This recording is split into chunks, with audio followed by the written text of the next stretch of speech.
Rotherwood Mansion is a historic private home that is located above the Hudson River in eastern Tennessee.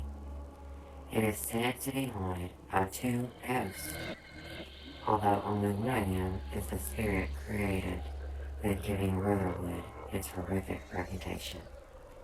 The mansion was built in 1818 by Frederick Ross, who actually founded the town of Rossville, which later became Kingsport. He was a successful plantation owner and proud father of a daughter named Rowena, a girl who was admired and loved by everyone in the region. Rowena was educated in the finest schools of the East and had only been out of school for 2 years when she fell in love with a young man from a neighboring town.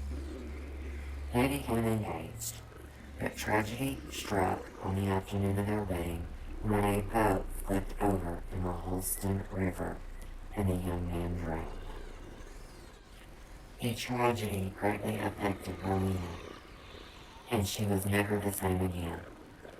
2 years later, she did marry again, but a short time later, he died of yellow fever. 10 years after, she married another man, and his union blessed Rowena with a daughter.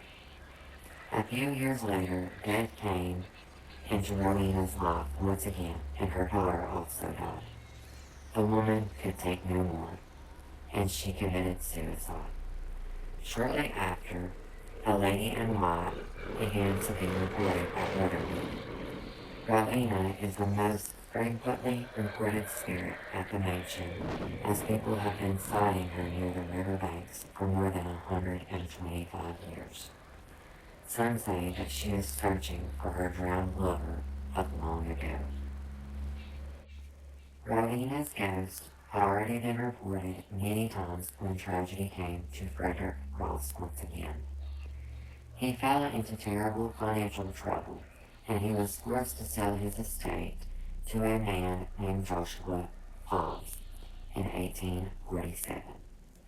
Hobbs was a cruel slaveholder who had a terrible reputation for evil and harshness.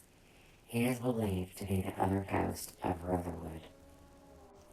The mansion and the plantation prospered under Hobbs until the first year of the Civil War.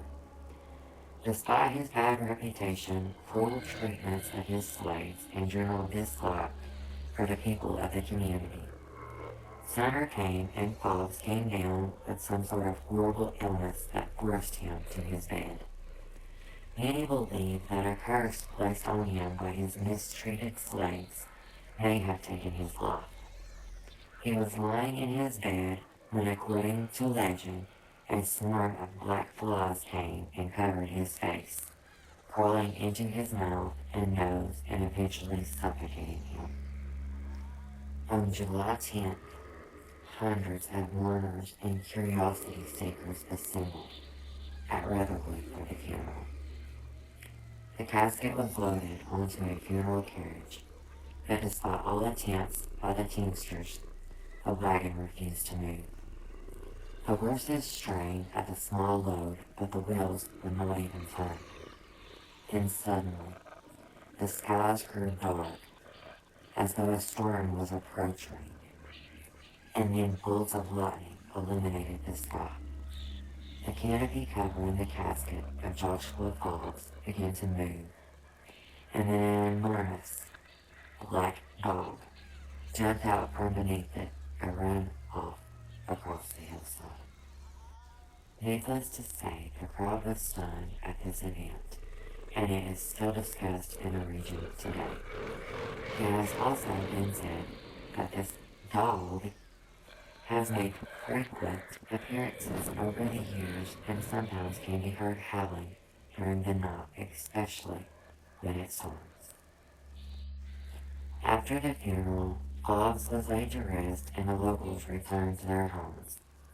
No one believed that Hobbs would ever rest there in peace, and they were right.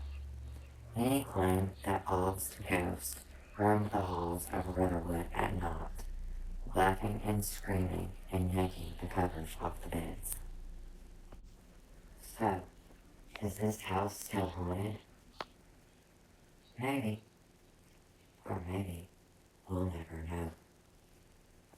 All of this is research filmed on the internet.